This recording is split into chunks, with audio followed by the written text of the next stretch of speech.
Uma vitória que coloca o Internacional dentro da disputa pelo G4 e mais do que isso, termina a temporada de 2024 com 100% de aproveitamento diante do principal rival. Falaremos sobre tudo o que aconteceu no Clássico 4-4-3 a partir de agora. Salve, salve pessoal, sejam todos bem-vindos ao canal, muito obrigado a todo mundo que está chegando, já deixa o like, ativa as notificações, compartilha o conteúdo e claro, se inscreve, bora tentar chegar na marca dos 3.000 inscritos. Tô aqui ainda na zona mista do estádio Beira-Rio, Clássico Grenal 4-4-3 terminou, vitória do Internacional fundamental, muito importante para as pretensões do clube. O Internacional conseguiu vencer, atingiu a terceira vitória na temporada diante do seu principal rival e mais do que isso, agora é um time que está disputando o G4 do Campeonato Brasileiro.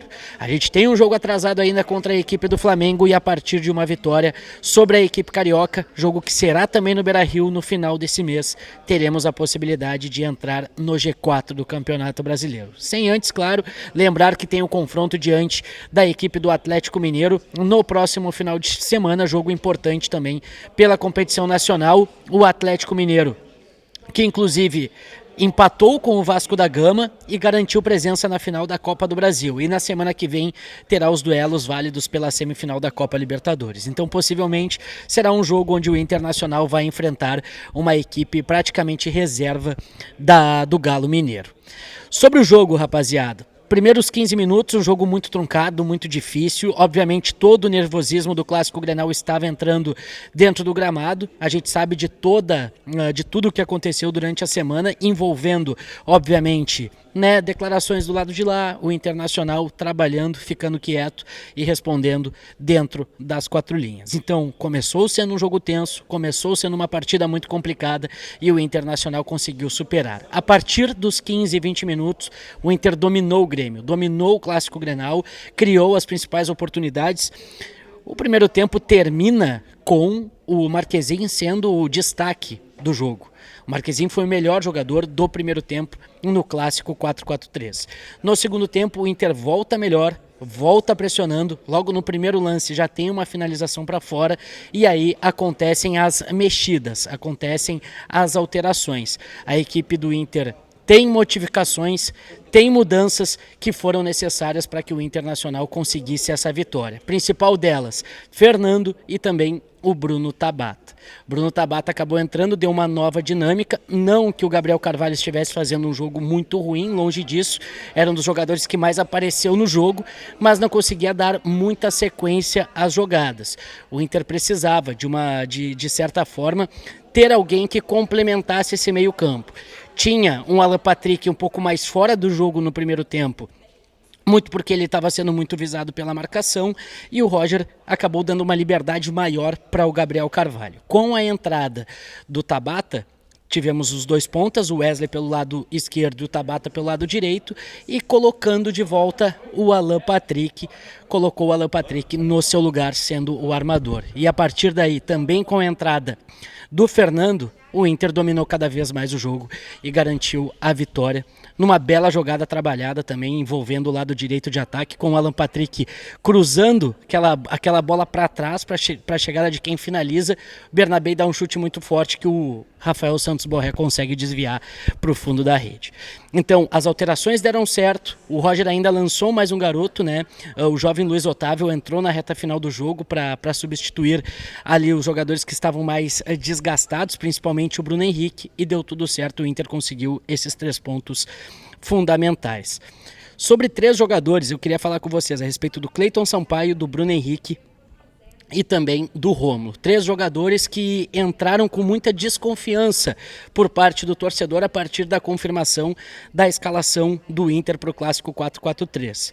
Começando pelo Bruno Henrique. O Bruno Henrique talvez tenha sido o que menos contribuiu durante os 90 minutos ou durante o período que ele esteve em campo. Mas foi participativo, foi para os embates, cometeu faltas importantes, matou jogada que estava sendo iniciada pelo Grêmio, fez uma boa partida, mas na média, né? A gente daria uma nota 6 mais ou menos para a atuação do Bruno Henrique.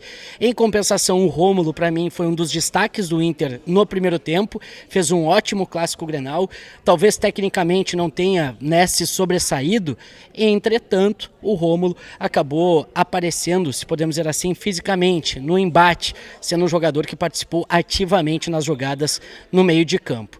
E o Cleiton Sampaio, que todo mundo estava temendo que começasse o clássico Grenal 4-4-3. Começou e para mim foi um dos melhores jogadores do Inter, cometeu poucos erros, ele tem um erro no final do primeiro tempo que gerou um escanteio para o Grêmio, mas de restante ele acabou sendo um jogador bem importante, dividindo, sendo importante na bola aérea. Claro que no final do jogo o Grêmio teve algumas oportunidades com bolas alçadas, mas vamos ser claros que o Grêmio só teve isso durante o jogo inteiro. Era lançamento direto, né? Bolas longas buscando pelo lado direito o Edenilson, que estava completamente anulado pelo Bernabei, e tentava buscar o pivô lá do Bright White, que também não fez um bom jogo, acabou sendo anulado pelo Cleiton Sampaio, que fez uma boa atuação. Diego Costa entrou, teve 2 chances de cabeça, mas acabou parando nas mãos do goleiro Sérgio Rocher. Então o saldo é muito positivo desse clássico 4-4-3, e agora a gente entra na entrevista coletiva do Roger Machado, onde ele é muito específico em cada resposta, detalha cada coisa, principalmente essa questão extracampo. Primeiro, a importância do D'Alessandro para esse clássico Grenal, pedindo para os jogadores descerem, né, e sentir o calor da torcida e não descer diretamente para o vestiário. Outra situação importante, as declarações, ele se blindou de qualquer tipo de declaração. A única que o Roger acabou ouvindo foi justamente do Antônio Brum, na véspera do clássico, que segundo ele, cara, não tinha como não me blindar disso, porque até minha família me mandou. Mas ele respondeu categoricamente durante a entrevista coletiva. E mais do que isso, também falou sobre a tática, falou sobre a importância do Internacional estar nesses 10 jogos sem perder. A gente chega aí a uma marca de 7 vitórias e 3 empates nos últimos 10 jogos, né? 24 pontos conquistados nos últimos 30, que nos credencia justamente a essa luta por uma vaga direta para a Libertadores da América. Agora, os jogadores estão de folga, vão curtir o domingo, vão curtir a segunda, na terça voltam às atividades, porque no outro final de semana tem um jogo mais importante também contra a equipe do Atlético Mineiro, que deve vir desfalcado, e o Inter, a partir de uma vitória, pode se consolidar cada vez mais nessa luta por um G4. Aí no final do mês, repito, tem um jogo importantíssimo contra a equipe do Flamengo, o último jogo atrasado que o Inter tem nesse campeonato nacional. Para fechar, um saldo positivo demais, que foi a quebra de recorde de público no estádio Beira-Rio, nos clássicos grenais que aconteceram no novo estádio Colorado. Foram 48.049 torcedores presentes para apoiar o Internacional, fizeram uma bonita festa, homenagearam o Valdomiro, uma cena linda de se ver também.